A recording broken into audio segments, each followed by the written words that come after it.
Can't decide and torn between a romantic, comedy, action, or an indie film to watch for the weekend? Well. Golden State Media Concepts Movie Podcast is your ultimate guide to the latest movies. Join us as we dissect the latest on the blockbusters. It's the Golden State Media Concepts Movie Podcast.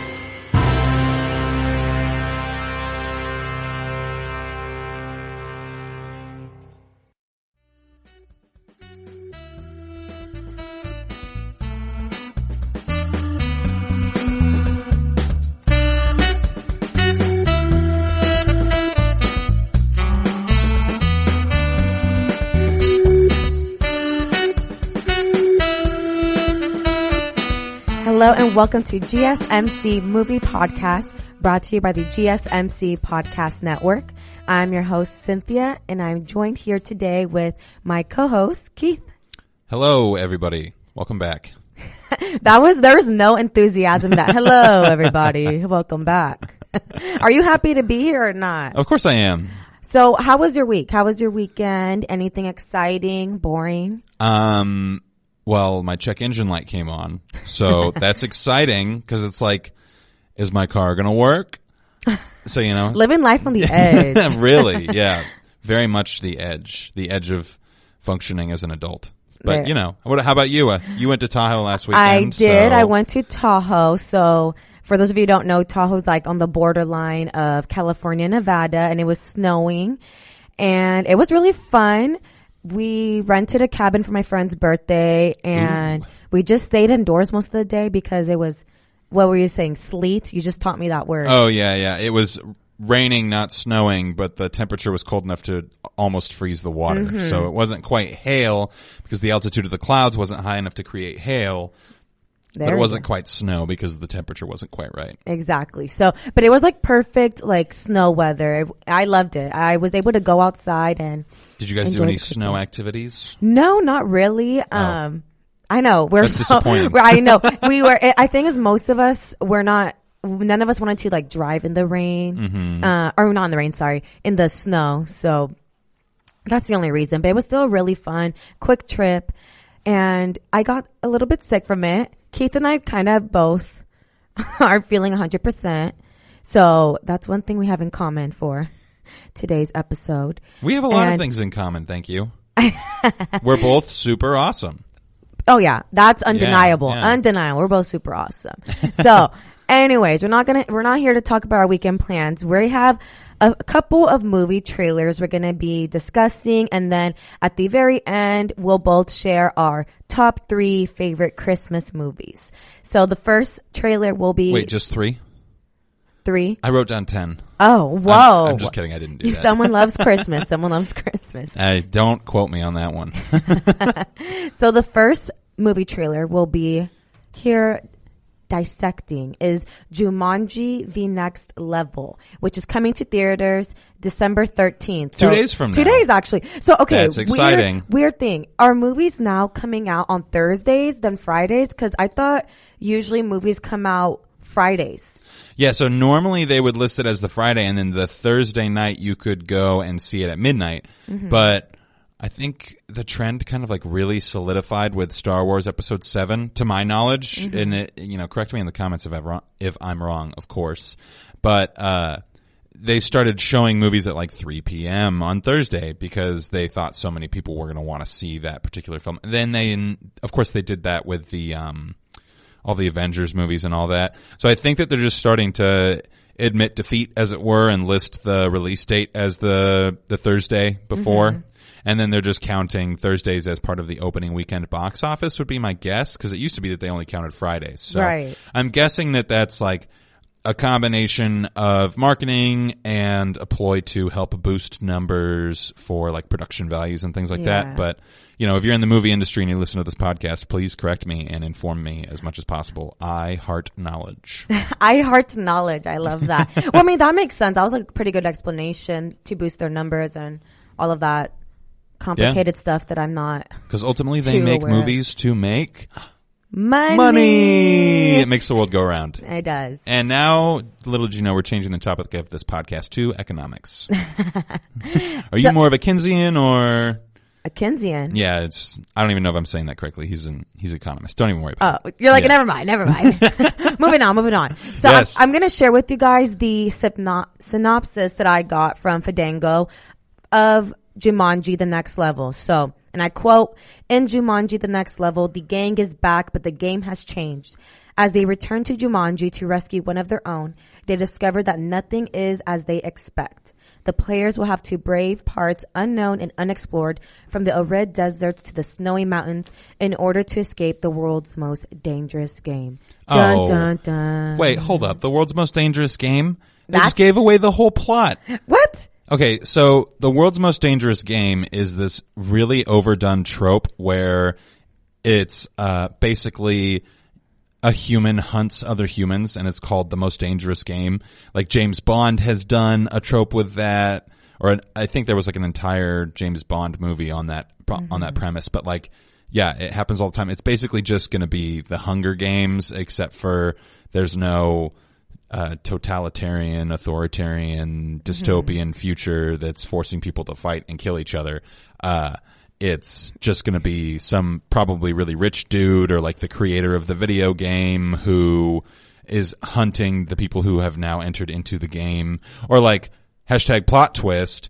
It's the person that they're going there to save is now hunting them because he doesn't ever want to leave the game. Wow. I feel like I'm writing this movie right now. I really hope I'm wrong. Please, if you see the movie and you listen to this podcast, please just tell me I'm wrong, because saying the world's most dangerous game almost always triggers like, oh, this movie's not going to be very good. In my opinion. Yeah, actually, you're right. But this is, I'm so excited for the and second Jumanji. Too. You saw the first one, right? Of course. I want to know, so what are your expectations since you have seen the first movie? Do you have such high standards for the second one since the first one did so well?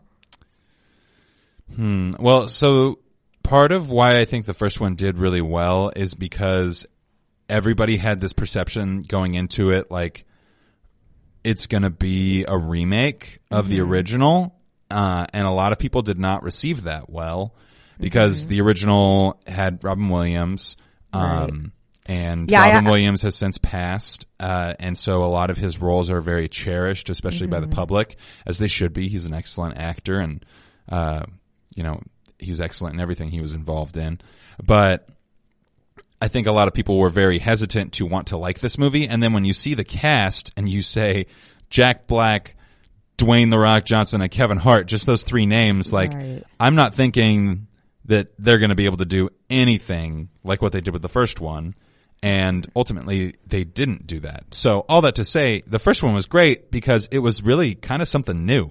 It was, and this is a trend that I've noticed in like anime, for instance. So I am a consumer of a lot of different types of media. So I watch anime. Judge me if you will. No, make fun of me in the comments. It's absolutely fine. not. I know understand. so many people that are into anime. That does not make you weird. I know so many people who are into. Does Dragon Ball Z? I was just going to ask you if your boyfriend likes Dragon Ball Z. No, he doesn't. But wait, he doesn't really. Okay. I mean, I think when we were like younger, but he's not into anime. He's into like just sports. Well, Dragon Ball Z has been really present in like streetwear. I know in the last couple of years there was like a collaboration with Adidas and Dragon Ball Z where they put out like a bunch of shoes based off the characters. So I know that Dragon Ball Z is pretty, like it's in the forefront of like a current culture. Right. But anyway, all that to say, in anime there's been this trend where people have been getting trapped in video games and then they have to like act out a way to either get out of the game. They're like the avatars. Or they try to figure out like a new way of life within the game because they're trapped there. So I think that Jumanji kind of played on that trope that's been common in like other countries' media because it hasn't been as big of a thing here. Like Wreck-It Ralph kind of did it, but it was different because it was from the perspective of a video game character already. So it was a little bit different. But they basically took like this new kind of like interesting media form and brought it into like the comedy realm because like if you watch the original Jumanji, you're going to think to yourself, like, this is kind of like a psychological thriller / horror / action movie. Did you see the 1995 film? Of course. Yeah. Where the boy turns into the monkey and it's creepy and Robin Williams does a great job and everyone's going to like actually die and it's really scary. But in the new one, they don't do that at all. It's a complete departure from that. It's literally just the name Jumanji and the idea that there is some sort of game that is involved or that is being played, that ultimately ends up giving you more than you actually bargained for. And so the director turned that concept into a hilarious comedy. I remember when I first saw the trailer, and Jack Black gets up and is playing Jack Black, but it's a 16-year-old girl who's stuck in Jack Black's body. He actually was my absolute favorite character on the movie. Role. Killed it. Like, I actually, like, I'm a pretty hard critic when it comes to comedies because I don't like to, like, try hard, right? No, try of course hard comedies. And he just nails it. I was laughing from start to finish. Like, especially, okay, I want to just talk about one quick scene, just my favorite scene, like when he's urinating. That scene when Jack Black is like, because obviously it's like supposedly a 16-year-old girl's body inside of him. And it's just hilarious, that scene. And yeah, he was my absolute favorite. I think all of them did such a great job. Like even Dwayne Johnson, like it's, in reality, it's like a little like 15, 16-year-old tiny boy who changed. Nerdy kid. He's a nerdy kid. And then the jock ends up in Kevin Hart's body, which is hilarious. It's just so funny. Like everything, I really was dying of laughter from start to finish. I was so entertained. No, it was really good. I was so entertained. Highly recommend. Yes. If you haven't seen the first one, go watch the first, and well, not the 1995 Jumanji, but the Jumanji, what is it called? Welcome to the Jungle. So technically the second one. Go watch that one before you think about watching Jumanji The Next Level, which is coming out in a couple days. And Jumanji Welcome to the Jungle was actually one of Sony's biggest surprise box hits ever. Yeah. And it earned closely to almost $1 billion. Oh, wow. Globally at the box office. And you kind of touch on it.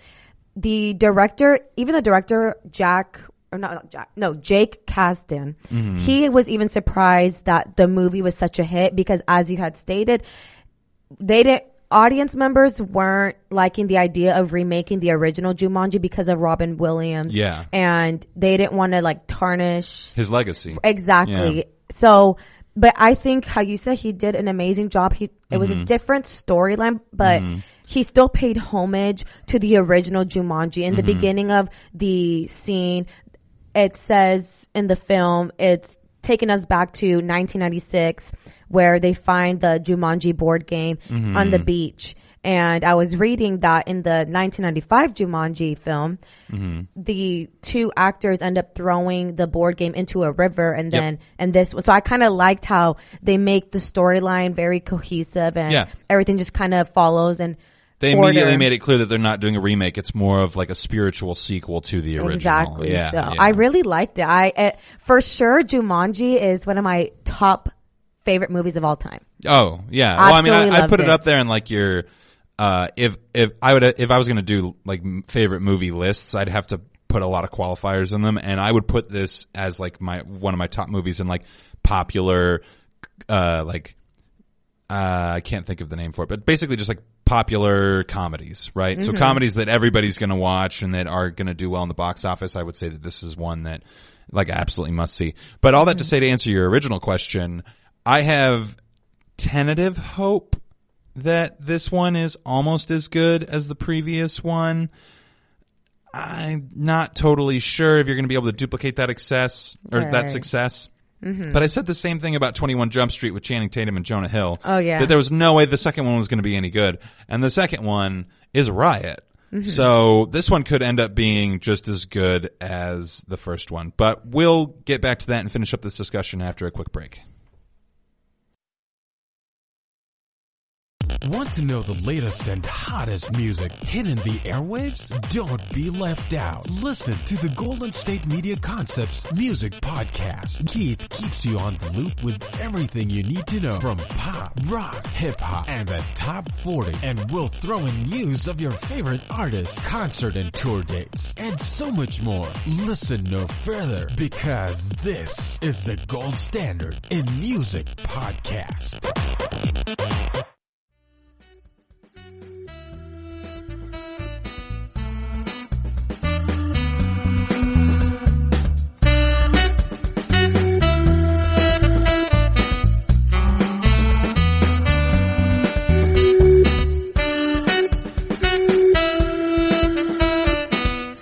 Hello and welcome back to GSMC Movie Podcast. And Keith and I are going to jump right in, finishing up on Jumanji, The Next Level. So right before the break, we're just kind of talking about our thoughts. Do we think the Jumanji, The Next Level is going to live up to the first movie? Which is the one, when I say first movie right now, I'm talking about a movie that Dwayne Johnson, Jack Black, and Nick Jonas and all of them are in. I'm not talking about the 1995 film with Robin Williams. Nick Jonas. I forgot about Nick Jonas. I know, I actually forgot so about great. him too, but he wasn't like, would you consider him to be one of the lead characters in the film? Because No. I'm not sure he appears in the one that's coming out in a couple days. I think. Or does he? I don't know. I'm pretty sure that I remember the plot line, which it's a spoiler as to why Nick Jonas is involved, but I remember that he was kind of like a linchpin in the plot line, so I can't imagine that he would come back. Mm-hmm. But I do want to say, Nick Jonas, he's like the clean, pretty boy version of Shia LaBeouf, right? They're like guess, the same. yeah. They're like the same Right. person. You know what I mean? Like, Right. They both play like they're both very good actors, and you wouldn't expect them to do it. They both were on Disney Channel previously. Mm-hmm. They're both generally like handsome, well put together dudes. They're like Right. GQ magazine dudes, but like Shia LaBeouf is like the homeless one, and Nick Jonas is like the yacht club one. The yacht club. So like, anyway, I just think they're two sides of the same coin, and I love them both ultimately. But what are your hopes for this movie before we move on to the next topic? I think it'll do well. I mean, they're pretty much keeping the same cast members, and they're actually adding what's his name, Danny DeVito, I think. He's gonna be in this one. So I love Danny DeVito. I think the cast, I'm glad they kept the same lead actors. So no, I also have high hopes. Like, Okay. as long as they're keeping Jack Black, Kevin Hart, and Dwayne Johnson, Yeah. I will be content with the movie, and I'm really excited to see it. Yeah, and anytime you can get Dwayne "The Rock" Johnson and Danny DeVito in the same film, it feels like the heyday of Arnold Schwarzenegger and Danny DeVito being in the same film. Like, it's just great. The juxtaposition that you get with those two is great. So, So all in all, we recommend this movie. Go watch it. yeah. And tell us how good it is in the comments. Mm-hmm. And like, we may even talk about it some more after we see it. Who knows? Right, We I know. both Just really to like kinda- this series. Absolutely. Yeah. So on to our next topic. So we're talking about a film that I just randomly saw advertised somewhere, and I was like, is this really a thing? So Adam Sandler is back, apparently, and he's playing a dramatic role. So I will read the synopsis that Cynthia so kindly added to the podcast notes for me. So, from acclaimed filmmakers Josh and Benny Safdie comes an electrifying crime thriller about Howard Ratner, Adam Sandler, a charismatic New York City jeweler, always on the lookout for the next big score.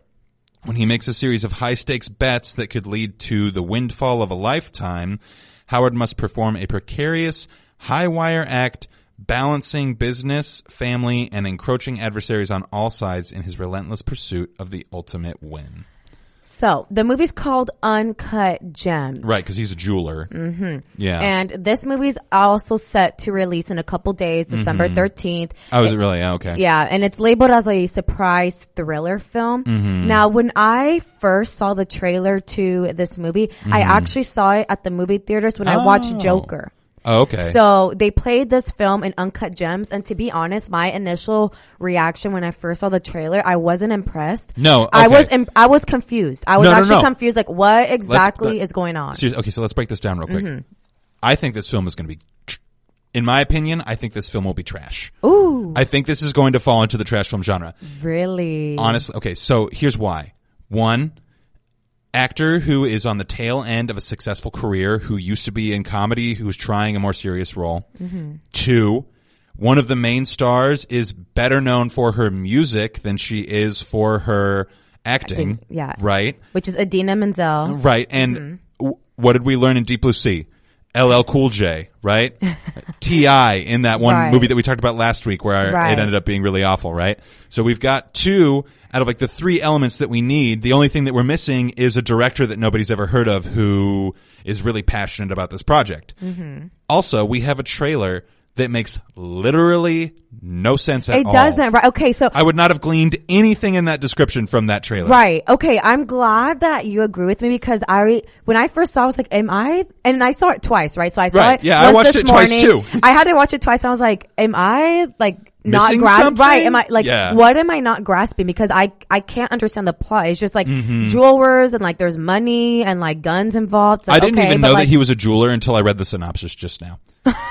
Well, I kind of put two and two together because he was walking in a jewelry store and then the name like Uncut Gems, like I don't know, that's just my thought. Yeah. So, but I don't understand like what exactly is his role, like who is he hiding from, running from, like what's going on? It seems like he's hiding and running from everybody, which is yet another reason why I think this movie's going to end up being really bad because like in the trailer he says, I'm going to make a bet on this over-under. And they're like, there's no way that you'll win that bet. And he's like, yeah, but like, that's just part of the game. And like, he's got this like smug thing going. And like, this is a family-friendly podcast, so I'm not going to reference all of the jokes and the language that they use explicitly. But like, there's some like base level bad, like race-oriented jokes towards Adam Sandler in this film that they're like putting into the trailer as if to like try to force you to think that it's trying to be this like edgy, dark comedy, but also is like a thriller. And then like Adam Sandler's performance is just like so over the top smug that it looks gross. It feels like his acting feels like it belongs in a fake documentary. Right? You know, like a spoof documentary where he's playing like Borat. Like the character is just so outlandish. And then you've got all these other dudes who are like these serious gangsters. And then Idina Menzel, she's the woman who's playing his wife, correct? Because I don't remember what she looks like actually. Playing somebody, like definitely in the film, she's playing Adam Sandler's. She was. She's okay, playing, so she is the one I'm thinking of. she's playing Adam Sandler's girl. I don't know if it's like wife, She girlfriend. just looks so out of place. Like the whole time, she looked so out of place. She just, like, even in her acting, it looked like she felt uncomfortable with what was happening in front of her. And he's like, you know, I've made my decision. I'm leaving, but I love you, baby, or something. I don't know. There was this really weird exchange. Their dialogue was weird. Yeah. I was like, I was just like left with a big question mark the whole time I was watching the trailer. And I'm a fan of Adam Sandler. Like, of course I am too. I love all his comedy films, like in 50 First Dates. Oh my gosh. So what is that? Revenge of the Zohan is just so ridiculous. Oh, it's so bad, but so good. So yeah, it's just, I don't know. I was confused. I was a little disappointed because initially I was kind of excited. I'm like, oh, Adam Sandler, like what is he doing now? And then I completely missed the whole point of the trailer or the plot, and I don't get it. Yeah, judging by the trailer, this movie is not going to be good. But in the show notes, you wrote something about what the critics had to say about it. So please share that. Yes, so this was surprising. So I was looking through different sites of top critics who rated the movie, and it surprisingly, they rated this movie very high, 95%. Tomato meter score on Rotten Tomatoes, which that's like incredibly high for Rotten Tomatoes. Yeah. And one of the reviews from the top critics said, Uncut Gems was my most stressful cinematic experience of 2019. It was also one of the best. And then another critic said, Adam Sandler deserves an Oscar for his riveting performance in Uncut Gems. He's absolutely brilliant here. Yeah. So I don't know, because these are most of the reviews I was reading were pretty good, like highly praising the movie. So like the trailer just isn't doing it justice? Is that what we think is happening here? Or is that the point of the trailer? Are they trying to confuse the audience? So it's like how you said, it's like it's so trash that like you have to go see it because you're just like intrigued on what it's about. Well, what happens quite often with things like this, right? So you've got this movie that's about this like drama and this guy, like Wolf on Wall Street's a great example, right? And this feels kind of like it's trying to do what Wolf on Wall Street did with business, but with like betting or gambling. So it's like this dude who lives this high flying life, but like is also trying to be this family guy, and ultimately he's not going to be able to do both, so he has to make a decision. And then there's all these other influencing factors of people who are trying to get him. In Wolf on Wall Street, it was like the International Trade Commission or the Federal Trade Commission. Yeah, there was the FTC. So they're all trying to get him the whole time, trying to catch him for like drug possession, embezzlement, and fraud, and all this other stuff. And so, but in this movie, it's Adam Sandler who's trying to play this system in the gambling world. And he's got all these people who are like illegitimate after him. So it's like not cops or anything like that are going after Adam Sandler. It's like gangsters is what it seems like, and bookies, which it just seemed weird. And there's just like these fight scenes where Adam Sandler just like, he looks like woefully unequipped to be having a fight with any of these people. It just doesn't make any sense. So, but with Wolf on Wall Street, like they showed him like partying and they were like living it up and trying to make this like big story out of it. And like often these dramas that get released towards the end of the year, like during like the Oscar run is what a lot of people call this time of year, I believe. Correct me if I'm wrong, of course. But they'll start releasing movies where they think that they're going to get considered for Oscars. So they'll release them later in the year so it's more fresh on like critics' minds or something like that. I don't know exactly why they do what they do. Regardless, they will often make these trailers like really somber or sad, and they'll try to show like the best acting parts of the movie. And like ultimately a lot of those films don't end up doing super well in the box office, even though they are really good films. So like Shape of Water won Best Picture a few years back, maybe last year or 2 years ago. I don't remember exactly, but it didn't like kill it in the box office. But that was partially because like the trailer wasn't like really exciting. It was like clearly this is like a drama and it's a movie for people who are like into that. Right. So they might be trying to reach out to a completely different audience with this particular thing in order for them to like actually kind of solicit some attention that they wouldn't otherwise get. So I could see them trying to do that, but like ultimately this film has all of the pieces that it needs to be absolutely horrendous. And I am kind of looking forward to it. I don't know if I'm going to go see it. I'm not usually a big fan of movies where it's like, this guy's doing something illegal and questionable. How exciting can that be? Like it doesn't really appeal to me. Well, I'm a fan of like surprise thriller movies. I feel that's my favorite genre to watch. So I feel like the only way I'll go see this movie, I have to wait for other people who are not top critics to watch the movie, and I need to hear from them what they think of the film. And then depending on what their review is, maybe I'll be more inclined to go watch it in the theater. So I'm 50-50 about this movie. Like I don't know yet. So yeah, it'll be interesting to see when it comes out in a couple days. Yeah. And on that note, you guys, we're going to take another quick break. And when we come back, we'll share with you all our top 3 favorite Christmas movies. Tired of searching the vast jungle of podcasts? Now listen close and hear this out. There's a podcast network that covers just about everything that you've been searching. Hey! The Golden State Media Concepts Podcast Network is here. Nothing less than a podcast bliss with endless hours of podcast coverage. From news, sports, music, fashion, cooking, entertainment, fantasy, football, and so much more. So stop lurking around and go straight out to the Golden State Media Concepts Podcast Network. Guaranteed to fill that podcast itch. Whatever it may be. Visit us at www.gsmcpodcast.com. Follow us on Facebook and Twitter, and download us on iTunes, SoundCloud, and Google Play.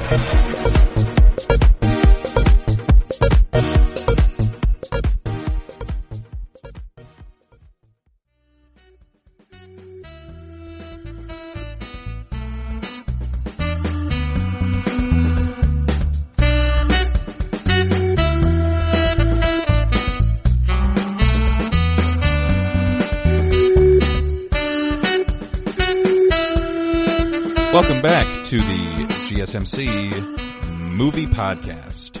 Right before we left, I forgot to mention something.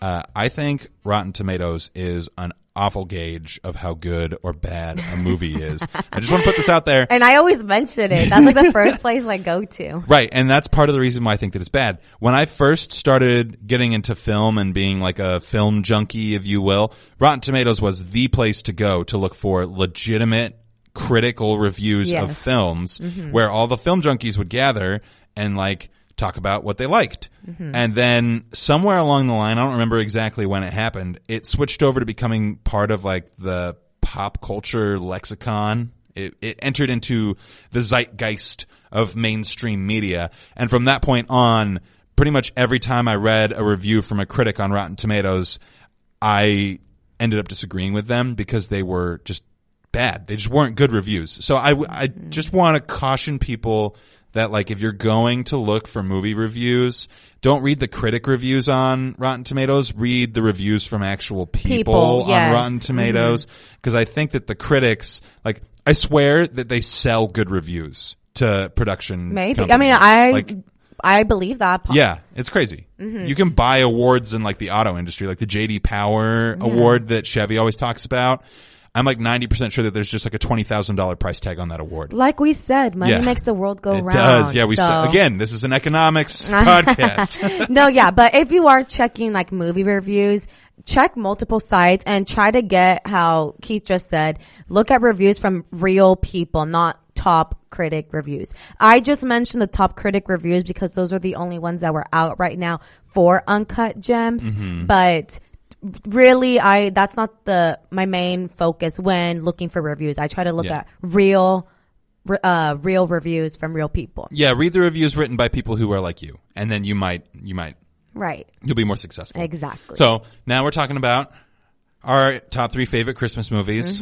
So we have one in common. We do, and it happens to be the number one, and we spent like 20 minutes talking about it last week, so we'll just say it now. It's The Grinch. Yeah. And obviously the Jim Carrey version. Jim right? Carrey. Okay. And the cartoon. Yeah. Yeah, so. Not the most recent one. No. The OG. The OG, exactly. With the deep narrator. Yes. Yeah. See, that's so important. I feel like especially Christmas movies, like that's the typical voice I want to hear some nice older man yes. saying nice things about how Christmas changed somebody's heart. Exactly. I don't want to hear, who was it? Pharrell. That's the newer one. I feel like that's like David Attenborough is like the classic like nature documentary guy. He'll be like, oh, and this is the black elephant. That was a terrible David Attenborough impression. We'll keep it in there. We're not moving it out of post because, you know, we're dedicated to this. But so I'll share my second. Oh, wait. Are you good? Oh, yeah. Let me finish my thought real quick. Oprah Winfrey did a documentary called Life, right? So David Attenborough did Planet Earth, I believe. And someone correct me if I'm wrong, but I'm pretty sure that he did.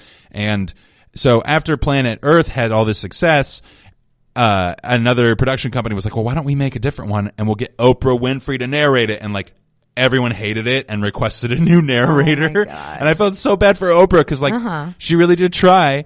And like the filming, the cinematography, everything in that documentary was great. It's just that like everybody was expecting to hear this like David Attenborough voice, and then you get Oprah Winfrey. And it's like the same thing that probably happened with this Grinch movie is like everyone's expecting to hear this like deep low, like Morgan Freeman or James Earl Jones or like even Jeff Bridges, for crying out loud. Like just like this older dude, and then in comes Pharrell, who like, I'm happy. That's literally what I think. Yeah, he's a good dude. I imagine that he probably did his best at reading these things, and I don't want to like discredit him by any means because I haven't even seen the film.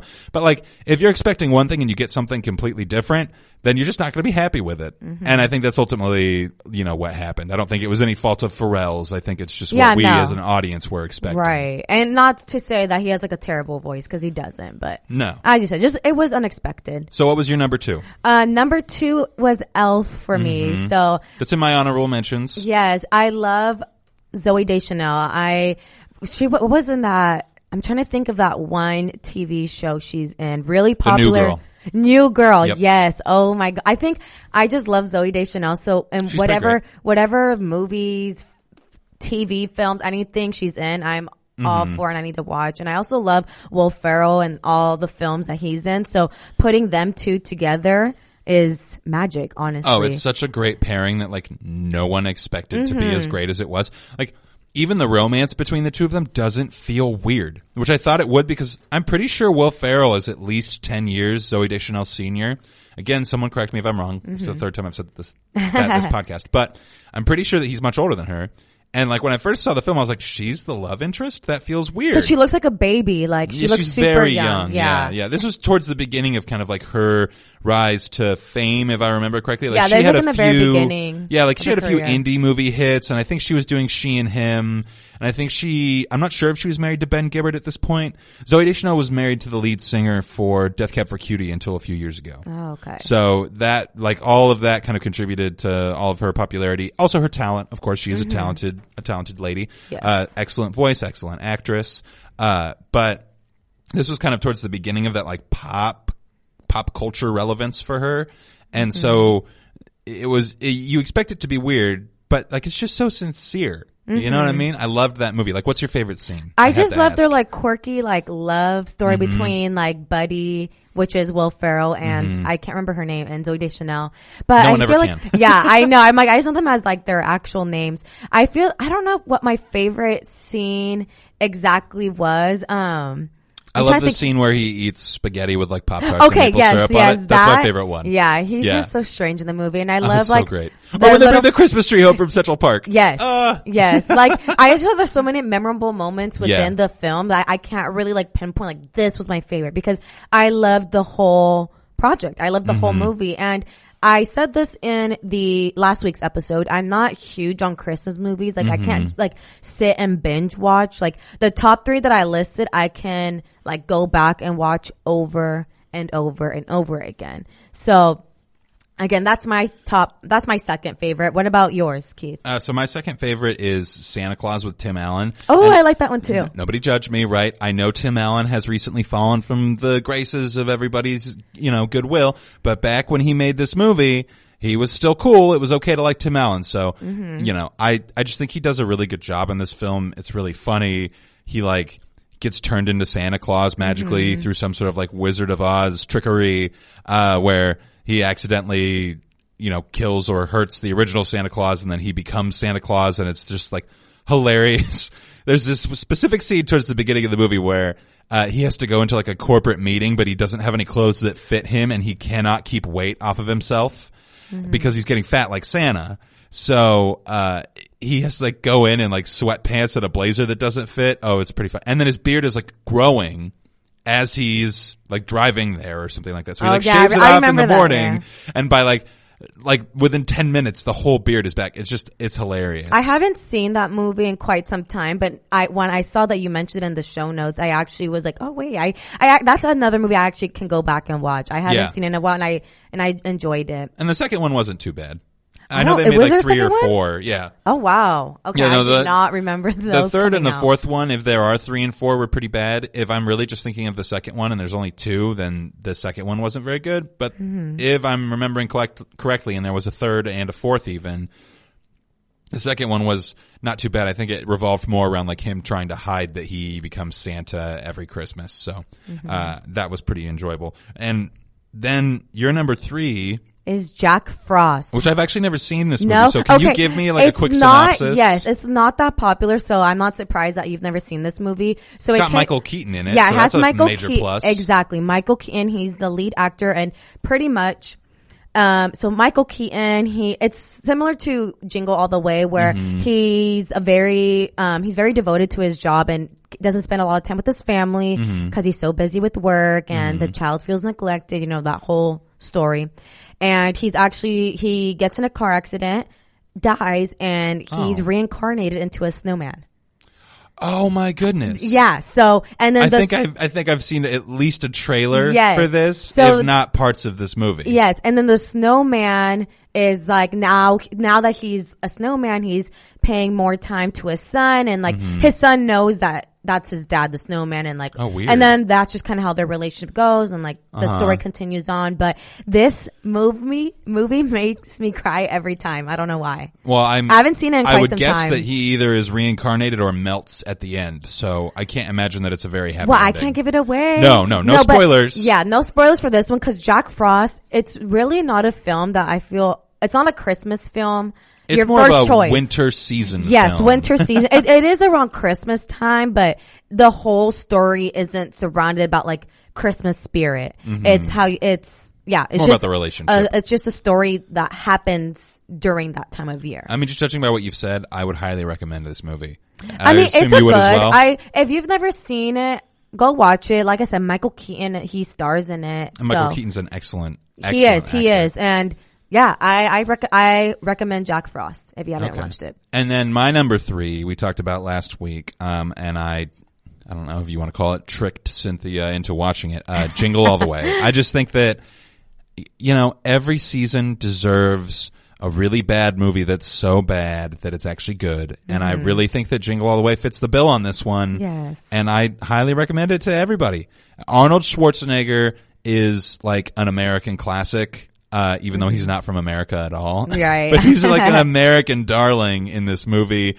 And you have to see it to believe it. Right. Really. And you know what? Honestly, that's kind of like a lot of the spirit of Christmas. You know, if you're a little kid, you want to see Santa to believe it. Like, this movie is kind of like Santa Claus. You have to see it to believe it.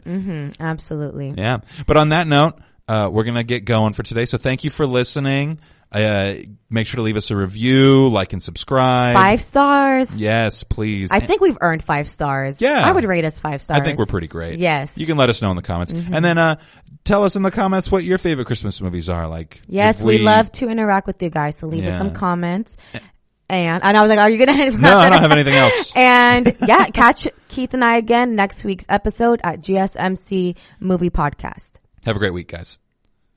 You've been listening to the Golden State Media Concepts Movie Podcast, part of the Golden State Media Concepts Podcast Network. You can find this show and others like it at www.gsmcpodcast.com. Download our podcast on iTunes, Stitcher, SoundCloud, and Google Play. Just type in GSMC to find all the shows from the Golden State Media Concepts Podcast Network, from movies to music, from sports to entertainment, and even weird news. You can also follow us on Twitter and on Facebook. Thank you, and we hope you have enjoyed today's program.